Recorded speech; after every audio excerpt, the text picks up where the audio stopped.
사람이 받은 축복 중에 가장 큰 축복은 바로 무엇입니까? 그것은 바로 구원을 받았다는 사실입니다. 삼위 하나님의 신비한 섭리로 시작되는 것이 구원인 것이고, 그 구원 속에 모든 종류의 축복이 다 담겨져 있기 때문에 바로 구원이 최고의 축복 중에 하나인 것입니다. 구원받았다 이꼬르 거듭났다 이꼬르 중생했다, 이렇게 똑같은 의미지만 세 가지로 다르게 표현할 수가 있습니다. 그래서 구원받았다는 것은 뭐 했다는 겁니까? 거듭났다는 것입니다. 거듭나지 않고는 구원을 받을 수가 없습니다. 다른 말로 말하면 거듭났다가 다른 말로 말하면 중생했다는 것입니다. 다시 태어나지 않고는 구원을 받을 길이 없는 것입니다. 그래서 구원받았다는 의미는 무엇입니까? 바로 첫 번째는 죄로 인해 죽은 영혼이 살아났다는 것입니다. 두 번째는 첫 사람 아담에게 종속되었으나 마지막 아담인 예수님께 소속되었다는 것입니다. 세 번째는 죄의 지배를 받던 사람이 성령의 지배를 받고 살게 되었다는 것입니다. 네 번째로는 옛 본성을 가진 사람이 새로운 본성을 가진 사람이 되었다는 것입니다. 다섯 번째는 마귀의 지배에서 살던 사람이 하나님의 통치 속에 살게 되었다는 의미인 것입니다. 여섯 번째는 세상에 속한 사람이 천국의 백성이 되었다는 것입니다. 일곱 번째는 진리의 말씀으로 태어났다. 그래서 야고보서 1장 보시게 되면은 진리의 말씀으로 태어났다는 말씀이 야고보서 1장 18절에 있는 거죠. 중반절에 보면은 진리의 말씀으로 우리를 낳으셨으니, 야고보서 1장 18절 중반절에 보면은 우리가 거듭나는 것, 우리가 중생하는 것, 우리가 다시 태어나는 것, 이것은 바로 무엇으로 우리를 낳으셨느냐, 무엇으로 우리를 거듭나게 하셨느냐, 무엇으로 우리를 중생하게 하셨느냐 하게 되면은 바로 진리의 말씀으로. 한번 따라합니다. 진리의 말씀으로. 진리의 말씀으로. 진리의 말씀으로 바로 우리를 낳으셨다라고 야고보서 1장 18절에서 말씀하고 있습니다. 그래서 베드로전서 1장 23절과 4절과 5절에서 뭐라고 말씀합니까? 너희가 다시 태어난 것은 썩을 씨에서 난 것이 아니요 썩지 아니할 씨에서 난 것이니 살아있고 영원히 거하는 하나님의 말씀으로 된 것이라 했습니다. 그래서 하나님의 말씀에다가 영혼을 플러스를 시켰습니다. 그래서 베드로전서 1장 24절에 모든 육체는 풀과 같고 사람의 모든 영광은 풀의 꽃과 같으니 풀은 마르고 그것의 꽃은 떨어지되 오직 주의 말씀은 영원토록 지속되나니 복음으로 너희에게 선포된 말씀이 곧 이 말씀이니라 라고 베드로전서 1장 25절에서 말씀하고 있습니다. 그러니까 베드로전서 1장 24절과 베드로전서 1장 25절에는 대조법을 쓰고 있는 것입니다. 무슨 대조법입니까? 바로 베드로전서 1장 24절에서는 우리 인생에 바로 유한한 인생이다. 유한한 인생이다.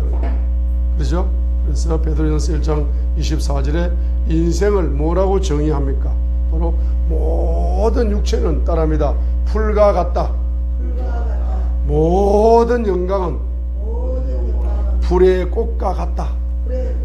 풀은 마르고 그것의 꽃은 떨어진다 했습니다. 모든 육체는 풀과 같은데 그 풀은 언젠가는 말라버린다.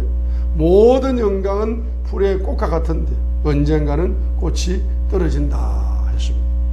그래서 오매불망 365일 한 송이 꽃을 피우기 위해서 365일을 투자를 했어요.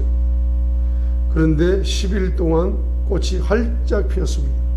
근데 비가 한 방울 떨어지고 두 방울 떨어지고 비가 밤새도록 떨어지고 나니까 그 꽃의 영광이 365일을 기다려서 오매불망 투자하고 노력해서 얻어진 그 영광이 며칠밖에 안 간다? 10일밖에 안 간다. 우리는 꽃을 보고 우리 인생의 유한함을 깊이 생각을 하셔야 됩니다. 천년만년 살 것처럼 이렇게 살아가서는 안 됩니다.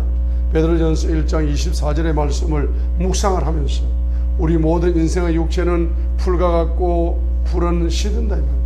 그 모든 영광은 풀의 꽃과 같은데 꽃도 다 떨어진다 이 말이죠. 365일에서 10일을 빼봐요. 얼마입니까? 355일입니다. 355일을 기다리고 노력하고 이렇게 했는데 결론적으로는 뭐죠? 10일만 존재할 뿐이다 이 말이죠. 그러나 베드로전서 1장 25절에서는 오직 주의 말씀은 영원토록 지속된다 했습니다. 주의 말씀은 영원토록 지속된다. 영원토록 지속되는 것이 바로 진리의 말씀이다. 영원토록 지속되는 진리의 말씀으로 그 말씀으로 우리의 영혼을 하나님의 자녀로 낳았다라고 야고보서 1장 18절에서 말씀을 하고 있습니다. 진리의 말씀으로 우리를 낳으셨다. 진리의 말씀으로 우리를 거듭나게 만들었다. 진리의 말씀으로 우리를 뭐했다? 구원해 주셨다. 한번 따라합니다. 진리의 말씀으로 내 영혼을 구원해 주셨다. 그리고 우리 인생이 받는 축복 중에 최고의 축복이 뭐냐? 구원의 축복인데 이 구원의 축복은 바로 영원의 축복이에요. 영원의 축복. 영원한 구원이다. 영원의 축복과 연결됩니다. 영원의 구원이고 영원한 축복인 겁니다. 그래서 우리가 이 땅에 태어나서 이제 우리가 복을 받는 데 있어서 복을 받으려면은 영원한 축복을 받으셔야 됩니다. 영원한 복을 받으셔야 돼. 그 영원한 복에 기초하여 모든 복이 꽃이 피고 열매를 맺는 것이기 때문에 그 영원한 복에 기초가 없이 복 받았다. 무슨 복을 받았다? 이 지구상의 80억의 인생들이 영원한 복, 구원의 복, 그 구원의 복에 기초가 없이 복을 받기 위해 가지고 행복을 누리기 위해 가지고 자기 일생을 투자하고 있지만 그것이 바로 그것이 시간 속에서 떨어지고 시들어 버림으로써 바로 인생을 전도서 1장 3절처럼 인생을 뒤돌아볼 때 헛되게 살았다라고 말할 수밖에 없는 것입니다. 그러나 저와 여러분들은 예수님의 피를 통하여서 거듭남으로 말미암아서 구원의 뿌리를 가지게 될 때 그 구원이 바로 무엇으로 왔다? 영원한 말씀으로 온 겁니다. 진리의 말씀으로 거듭난 거예요. 진리의 말씀으로 구원을 받은 겁니다. 할렐루야. 이렇게 저와 여러분들이 전정으로 십자가의 피를 만나서 그 대속의 사랑을 진정으로 깨달아서 이제 저와 여러분들이 이제 깨달아서 거듭났다면은 거듭난 것으로 구원이 끝난 것이 아니고 거듭남으로 구원이 시작되는 것이다 이 말입니다. 한번 따라합니다. 거듭남으로 구원이 시작되고 있다. 그래서 거듭남으로 구원이 시작된 겁니다. 한마디로 말하면 엄마 뱃속에서 어린아이가 엥 하고 태어났습니다. A라는 아기가 태어나고 B라는 아기가 태어나는데 A라는 아기는 말입니다. 자기가 이제 엄마 뱃속에서 태어났으니까 인간으로 태어났으니까 이제 모든 것이 완성된 줄 압니다. 그런데 이제 B라는 어린애는 이제 엄마 뱃속에서 태어났기 때문에 당장 필요한 것이 뭡니까? 엄마 젖이 필요하다라고 이제 자기가 성장해야 되겠다는 영적인 본능을 따라서 이제 성장을 추구하는 어린애가 있을 수가 있습니다. 오늘 많은 이제 믿는 믿음의 사람들이 A 같은 어린애 같은 이러한 신앙생활에 머물러 있는 사람들이 너무나 많은 겁니다. 그런데 이제 B 같은 어린애처럼 이제 내가 거듭났으니 구원이 시작되었으니 이 구원의 완성을 향해서 끊임없이 내 영혼이 성장되어야 되겠다라고 영적인 자각을 가지고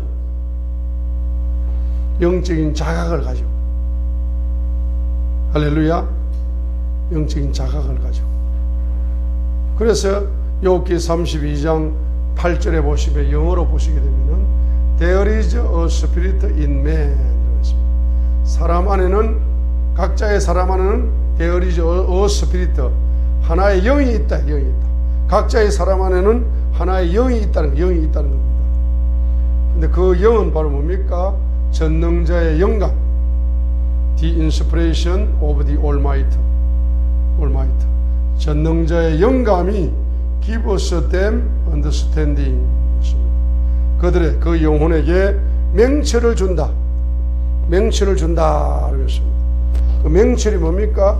깨닫는 거다 이 말입니다. 깨닫는 거다. 그래서 내 영혼이 진정으로 거듭났다면은 이제 무엇을 깨달아야 됩니까? 주님의 말씀, 진리의 말씀, 은혜의 말씀을 계속적으로 깨달아서 내 영혼이 공급을 받아야만이 내 영혼이 성장을 할 수가 있다는 사실을 깨달아야 되는 겁니다. 우리 인생의 최고 중요한 게 뭡니까? 최고 중요한 건 다른 거 없습니다.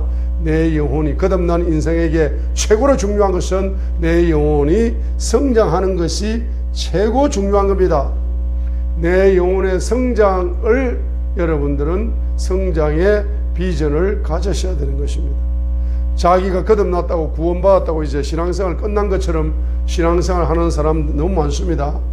예수 믿고 구원받고 이제 천국 가면 끝난 거지, 무슨 신앙생활을 더 뭐 어떻게 하나 말이야 하면서 자기 합리화를 시켜가면서 자기 영혼은 10년, 20년, 30년, 40년, 50년을 신앙생활을 해도 영적으로 어린애 수준에 머물러서 어린아이 같은 신앙생활을 하는 성도들이 너무나 많은 모습을 볼 수가 있습니다. 할렐루야. 그런데 이제 저와 여러분들이 영적으로 성장해야 됩니다. 자, 오른손을 듭시다. 영적으로 성장하자.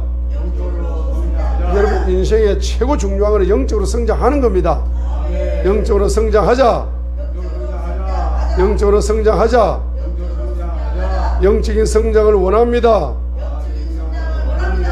손을 내리세요. 여러분이 아무리 영적인 성장을 하고 싶고 영적인 성장을 원하지만은 그 영적인 성장을 하지 못하도록 방해하는 것을 여러분들이 발견하고 내 내면 속에서 발견하고 그것을 끄집어내어 가지고 쓰레기통에 버려야 됩니다. 버려야만이 여러분은 영적으로 성장하는 길이 열리는 것이지, 아무리 내가 영적으로 성장하고 싶다, 영적으로 성장하게 해주세요, 아무리 여러분이 기도를 한다 할지라도 내 속에 있는 첫 번째 뭐가 있습니까? 의심이 있다. 의심. 이 의심을 버리지 못하면은 여러분 신앙생활 50년을 해도 제자리 걸음이에요. 제자리 걸음. 그래서 야고보서 1장 바로 6절과 8절에서 읽어보겠습니다. 그러나 그는 믿음으로 구하고 조금도 흔들리지 말지니라. 흔들리는 자는 마치 바람에 밀려 요동하는 바다 물결 같나니 그 사람은 자기가 무엇을 주께 받을 줄로 생각하지 말라. 두 마음을 품은 사람은 자기의 모든 길에서 안정이 없느니라.